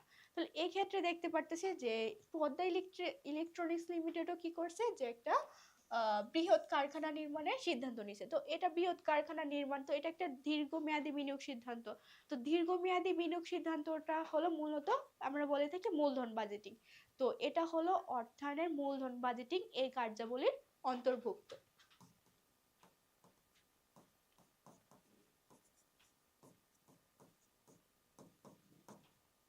তারপর ঘতে আসে, ঘতে বলা হয়েছে যে সামাজিক দায়বদ্ধতার দৃষ্টিকোণ হতে গুরুত্বপূর্ণ ভূমিকা পালন করেছে উক্তিটির যথার্থতা মূল্যায়ন করো। তো সামাজিক দায়বদ্ধতার দৃষ্টিকোণ থেকে এখানে দেখো লাস্টে যে একটা কথা বলা হয়েছে যে বর্তমানে করোনা পরিস্থিতি মোকাবেলার জন্য, এই কোশ্চেনটা তো 2021 সালে আসছে, তো এটা ওই সময় করোনা পরিস্থিতি ছিল। তো ওই সময় কি হয়েছে, ওই করোনা পরিস্থিতি মোকাবেলার জন্য কোম্পানিটি দেশের বিভিন্ন সরকারি ও বেসরকারি হাসপাতালে তাদের উৎপাদিত বেশ কিছু সংখ্যক অক্সিজেন ভেন্টিলেশন যন্ত্র দান করেছে। তার মানে কি হচ্ছে, এখানে হলো প্রতিষ্ঠান মিলে সামাজিক দায়বদ্ধতার কাজটা করছে, যে প্রতিষ্ঠানের হলো বিভিন্ন প্রতিষ্ঠানের সাথে যে জড়িত বিভিন্ন স্বার্থ সংশ্লিষ্ট পক্ষ তাদের প্রতি যে দায়িত্ব সেটা পালন করা বা সামাজিক কল্যাণ করা, ওইটাকে আমরা বলি সামাজিক দায়বদ্ধতা। তো এই ক্ষেত্রে দেখো, তো এই যে প্রতিষ্ঠান ভেন্টিলেশন যন্ত্র দান করতেছে, অক্সিজেন ভেন্টিলেশন যন্ত্র, তো এটার ফলে প্রতিষ্ঠানে কি হচ্ছে, এই কাজটা করার ফলে প্রতিষ্ঠানের সুনাম বৃদ্ধি পাচ্ছে। তারপর হলো এটার ফলে আবার কি প্রতিষ্ঠানের বিজ্ঞাপন হচ্ছে, তাই না, যে এই ভেন্টিলেশন যন্ত্র দান করতেছে, তাহলে এটার মাধ্যমে একটা কি বিজ্ঞাপনের কাজ হচ্ছে। তো মেইনলি এটা হলো একটা কি সামাজিক দায়বদ্ধতার কাজ করলো প্রতিষ্ঠান। তার মানে এখানে আমরা বলতে পারি যে পদ্মা ইলেকট্রনিক্স লিমিটেড সামাজিক দায়বদ্ধতার দৃষ্টিকোণ হতে গুরুত্বপূর্ণ ভূমিকা পালন করেছে। তার মানে এটার উত্তর হবে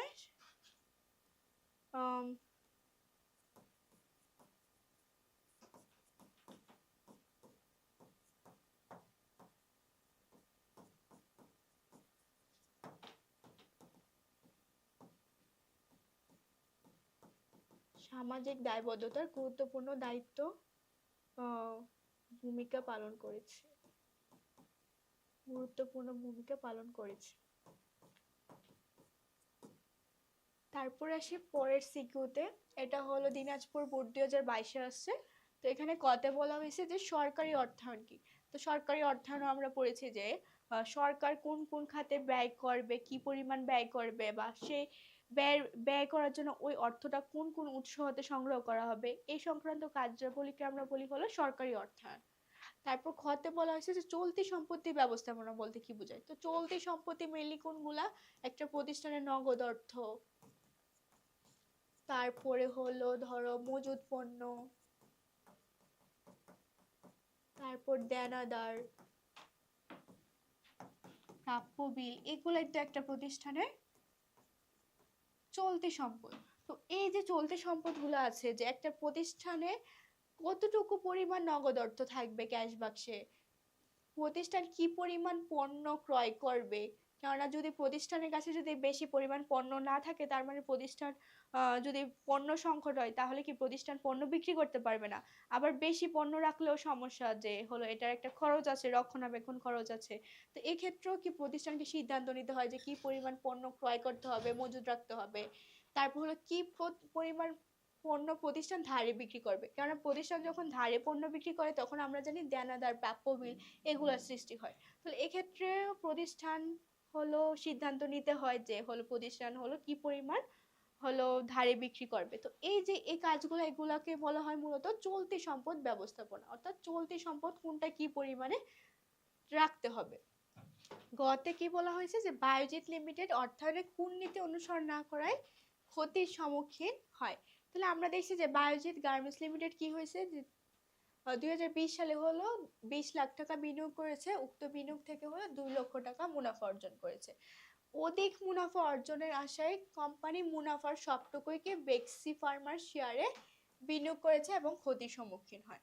তো এই ক্ষেত্রে আমরা যে পোর্টফোলিও বৈচিত্র্যের নীতি পড়েছিলাম অর্থায়নের ক্ষেত্রে, ওইখানে বলা ছিল যে একজন বিনিয়োগকারী তার সবটুকু বিনিয়োগের অর্থে একটা মাত্র সিকিউরিটিতে বিনিয়োগ না করে একাধিক সিকিউরিটি বা অ্যাসেটে বিনিয়োগ করার কথা বলা হয়েছিল।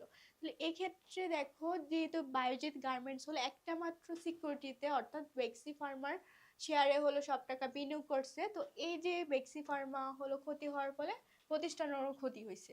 তাহলে এই যে আলটিমেটলি কি হলো, এখানে বায়োজিৎ গার্মেন্টস হলো পোর্টফোলিও বৈচিত্র্যের নীতিটা ফলো করে নাই। যদি পোর্টফোলিও বৈচিত্র্যের নীতিটা ফলো করতো, তাহলে কি প্রতিষ্ঠান কি করতে পারতো, যে শুধু বেক্সি ফার্মার শেয়ারে বিনিয়োগ না করে অন্যান্য ধরো শেয়ার বা ধরো ট্রেজারি বন্ড, এগুলাতেও কি বিনিয়োগ করতে পারতো। তার মানে তখন কি হইতো, একই সাথে তো আর একাধিক সিকিউরিটি বা সম্পদে কি লস হওয়ার চান্স খুবই কম, তাই না। তাহলে এই ক্ষেত্রে হলো একটা লস করলেও অন্যগুলার যে মুনাফা হবে ওইটা দিয়ে ওইটা পুষিয়ে নেওয়া যাবে। তো যেহেতু একটা মাত্র সিকিউরিটিতে বিনিয়োগ করছে, তার মানে এখানে ওই কোম্পানিটা ক্ষতি হওয়ার ফলে প্রতিষ্ঠানের আলটিমেটলি সব টাকা ক্ষতি হয়ে গেল। তো এই জন্য আমরা বলতে পারি যে বায়োজিৎ লিমিটেড অর্থায়নের পোর্টফোলিও বৈচিত্র্যায়নের নীতিটা ফলো করে নি। পোর্টফোলিও বৈচিত্র্যায়নের নীতি।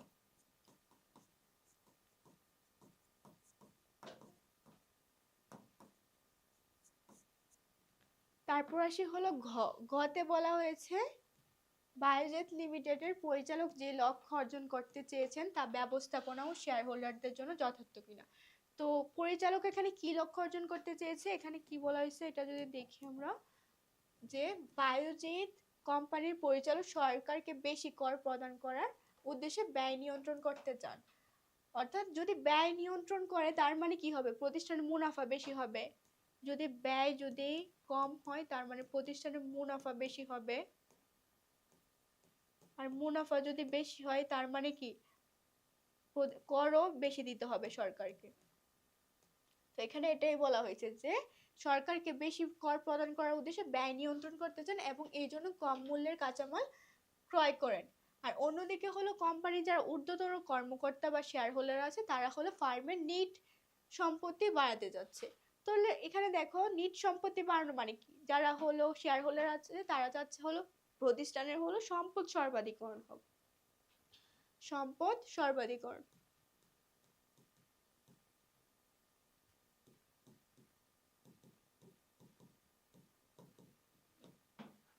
কিন্তু যারা হলো ফার্মের যারা পরিচালক আছে, তারা হলো কি করতেছে, বাজারে পণ্যের চাহিদা বাড়িয়ে মোট বিক্রয় মূল্য বাড়াতে যাচ্ছে। আলটিমেটলি বিক্রয় মূল্য বাড়লে কি হবে, প্রতিষ্ঠানের মুনাফা বৃদ্ধি পাবে। আর ব্যয়ের পরিমাণও কি করতে যাচ্ছে, হ্রাস করতে যাচ্ছে। তো ব্যয়ের পরিমাণ হ্রাস পাইলেও কি হবে, প্রতিষ্ঠানের মুনাফা বাড়বে। তো আলটিমেটলি যারা পরিচালক আছে তারা চাচ্ছে হলো মুনাফা সর্বাধিকরণ হোক, পরিচালকরা চাচ্ছে মুনাফা সর্বাধিকরণ হোক।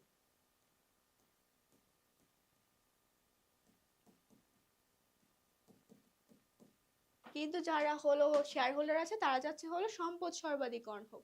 তো আমরা জানি যে একটা প্রতিষ্ঠানের লক্ষ্য হওয়া উচিত, যদি প্রতিষ্ঠানে দীর্ঘমেয়াদে বাজারে টিকে থাকতে চায় তার মানে তার লক্ষ্য হওয়া উচিত সম্পদ সর্বাধিকরণ করা। তো এক্ষেত্রে যেহেতু হলো যারা হলো পরিচালক আছে এই কোম্পানি তারা চাচ্ছে হলো মুনাফা সর্বাধিকরণ।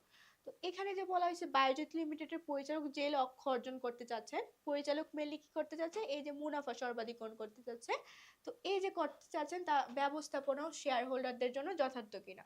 অবশ্যই যথার্থ না, কেননা মুনাফা সর্বাধিকরণ আমরা জানি কি এটার বিভিন্ন লিমিটেশন আছে, যে মুনাফা সর্বাধিকরণের ধারণা অস্পষ্ট, এটা ঝুঁকি, নগদ প্রবাহ, অর্থের সময় মূল্য এগুলা বিবেচনা করে না। তো এক্ষেত্রে হলো একটা প্রতিষ্ঠানের লক্ষ্য কিছুতেই মুনাফা সর্বাধিকরণ হওয়া উচিত না, উচিত হলো সম্পদ সর্বাধিকরণ হওয়া। তাহলে এখানে উত্তরটা হবে যে যথার্থ না। তো এইভাবে মেনলি হলো তোমাদের সিকিউর উত্তরগুলা বের করে লিখতে হবে। তো আজকের ক্লাস হলো এতটুকু পর্যন্তই। তো আশা করি বুঝেছো তোমরা আজকের ক্লাসটি। পরবর্তী আরেকটা ক্লাসে দেখা হবে। ধন্যবাদ।